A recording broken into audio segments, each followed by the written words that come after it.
Assalamualaikum warahmatullahi wabarakatuh. Jumpa lagi di channel Dr. IT Bird Farm, channel yang konsisten membahas tentang rawatan murai batu lomba dan penangkaran dunia burung. Tema kali ini kita ingin membahas mengenai murai batu lomba yang ada kandang tangkarnya di rumah, bagaimana cara penanganannya dan bagaimana cara pola perawatannya. Teman-teman, sebelum masuk ke topik pembahasan kita masuk ke intro terlebih dahulu. Cekidot.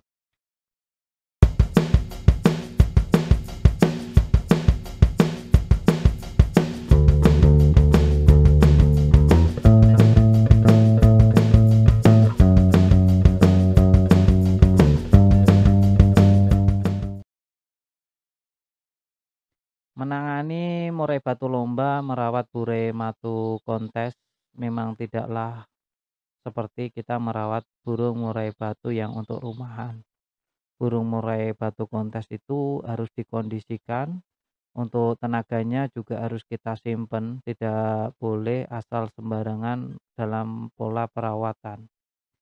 Murai batu kontes teman-teman, di rumah benar-benar harus kita diamkan atau istirahatkan. Jangan sampai di rumah itu waktunya istirahat malah diganggu, apalagi yang dipancing MP3, apalagi yang di-track ya, apalagi yang diganggu-ganggu dengan hal-hal yang tidak, semestinya.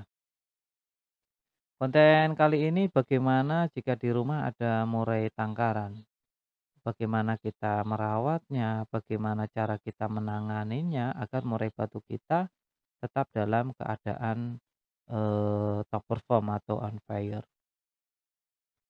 Saya akui memang tidak mudah merawat murai batu yang, lebih dari satu dalam satu rumah. Itu berbeda dengan kita merawat murai batu satu rumah satu burung. Untuk memoncerkan murai batu yang satu rumah satu burung itu lebih lebih bisa dibilang lebih mudah dibanding banyak burung, ya, dibanding banyak burung apalagi ada tangkaran. Burung murai batu yang sudah kita set tinggi, ini gampang sekali meletik atau pecah. Nah, hal-hal inilah yang menyebabkan murai batu kita kurang perform saat di lomba. Contoh, ketika di rumah kita memiliki murai batu ada dua saja nggak usah banyak-banyak. Yang A udah kita set tinggi di H-1. Dia sudah siap gemprong-gemprong. Lantas murai batu B ini mungkin masih muda atau masih pastol yang masih seneng-senengnya bunyi. Maka murai batu A tadi pasti secara otomatis akan terpancing oleh murai batu B. Nah, inilah yang menyebabkan murai batu A kekurangan tenaga. Seharusnya tenaganya 100% itu sudah dikempesin 40% saat di rumah. Belum nanti saat di pedok masih bunyi lagi. Lantas bagaimana cara kita menanganinya? Untuk kita menangani murai batu yang kempes saat di rumah, kita perlu yang namanya menambah banyak masteran. Jadi untuk masteran yang biasa kita berikan kepada burung murai batu kita, tetap kita dengarkan. Dan kita jaga jarak dari murai batu lain, termasuk murai batu tangkaran. Murai batu tangkaran ini lebih berbahaya lagi. Suara burung murai batu betina ya saat memanggil jantan, ini sang jantan auto respon biasanya. Nah, ini bisa menyebabkan murai batu kita juga menjadi masalah nantinya. Entah itu dari segi birahi atau entah itu dari segi tenaga. Tapi mayoritas burung yang terganggu saat setnya sudah kita naikkan adalah dia di tenaga. Tenaganya biasanya akan ngempos, burungnya cenderung diam dan tidak mau mengeluarkan materi. Biasanya hanya tengok kanan, tengok kiri ya, loncat kanan, loncat kiri. Kita perlu benar-benar menyetabilkan burung murai batu kita saat di rumah, meskipun burung murai batu kita yang di rumah itu ada tangkaran. Ya, kita harus yang namanya benar-benar ndak boleh melihat burung murai batu betina yang ada di tangkaran, apalagi jantannya juga tidak boleh. Saat penjemuran pun harus hati-hati, ya benar-benar harus hati-hati. Dan saat melombakan juga kita harus benar-benar melihat burungnya dalam keadaan yang memang lagi on fire. memang burung yang benar-benar lagi di top performnya. Jangan sampai kita tahu burungnya dengan masih kondisi tapi kita paksakan untuk lomba. Ini yang menyebabkan burung murai batu kita nanti akan malah banyak masalah. Hal-hal sepele seperti ini terkadang tidak sempat kita pikirkan dan kita abaikan hingga akhirnya kita menerima penyebab dari yang kita abaikan tadi. Murainya tidak jalan, murainya hanya matung saja. Penambahan masteran lebih banyak itu lebih bagus untuk menangani murai batu yang ada tangkaran, murai batu yang jumlahnya tidak sedikit saat di satu rumah. Ini memang sangat penting sekali untuk kita, teman-teman. Fokusnya adalah di pemasteran. Saat penjemuran juga jangan sampai diperlihatkan burung murai batu lain juga, apapun itu, entah itu betina maupun jantan. Sebisa mungkin juga tidak melihat burung masteran. Jadi benar burung-burung ini tidak boleh eh, melihat burung lain, intinya seperti itu. Kalau ada yang nanya gimana, apakah bisa juara kalau kita ada penangkaran saat di rumah? Bisa, ya bisa. Bahkan saya pun punya penangkaran dan burungnya juga stabil banget. Ini karena memang dari watak burung murai batu kita yang memang memiliki gen yang bagus, terah yang bagus.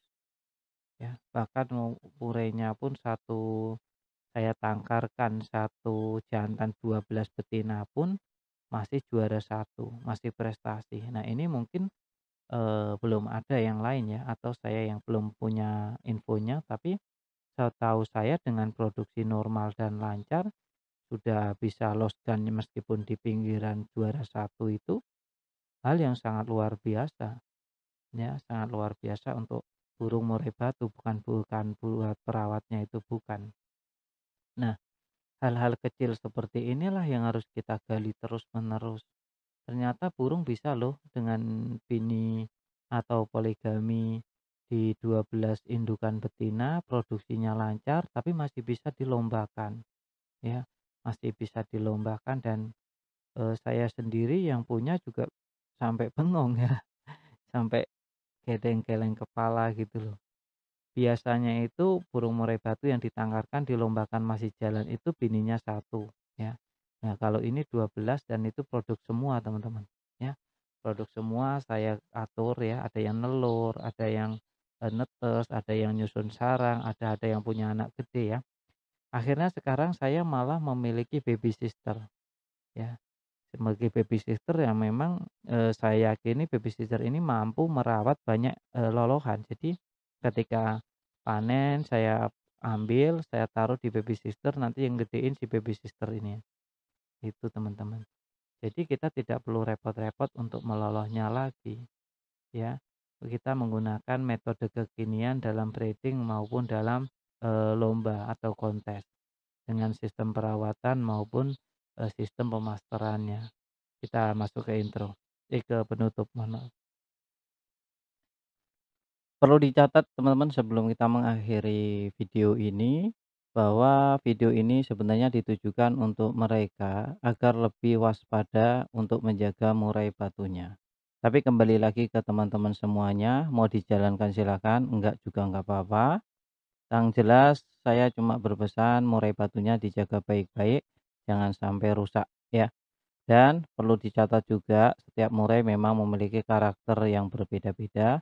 Jadi setiap perawatan tidak perlu diperdebatkan antara satu dengan yang lainnya. Kalau cocok dijalankan, nggak cocok ditinggalkan. Jangan cuma sekedar membaca judul saja ya. Pahami isinya, tonton dari awal sampai detik ini. Bagi teman-teman yang menonton sampai detik akhir ini, saya kira tidak akan ada perdebatan lagi di kolom komentar. Salam sehat.